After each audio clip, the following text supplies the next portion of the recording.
ډیر خلک د دینه شکایت کوي چې زمونږ روزګار نشته یا روزګار د ولاړ د روانېږي.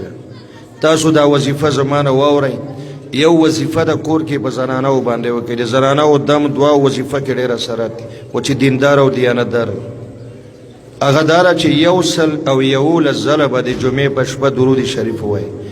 بچي ښځه ټول کېنوئ، تاسو ورسره کېنئ، اجتماعي ختم او 1111 ځله قل هو الله شریف کا تقسیم کوي. ښځې 10 ځلې ته ووایه، بچی 100 ته ووایه، نوسۍ 100 ته ووایه او بیا ورپسې 111 ځله درود شریف ووایي. انشاءالله حلاله مالداري به هم راشي، دینداري به هم راشي، فقر و فاقه به هم ختم شي.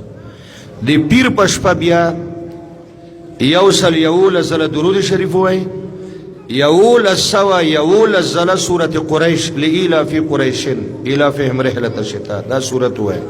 ورپسې بیا 111 ځله درود شریف ووایي. الله به دکانداری که ولاړی روانه کیو چې روانه الله به پسې خشي، بیا به تا ته ګیله شکوه نه وي.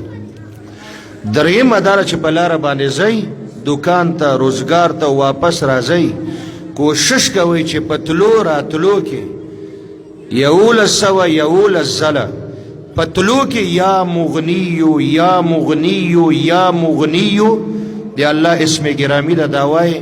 بیا چې دکان بند کې واپس راځئ، بیا به مخکې وروستو 11 ځله درود شریف ووایي، یا مغنیو یا مغنیو یا مغنیو 1111 ځله به دا ووایي. انشاءالله حلاله مالداري به، دینداري به، سکون به، خوشحالي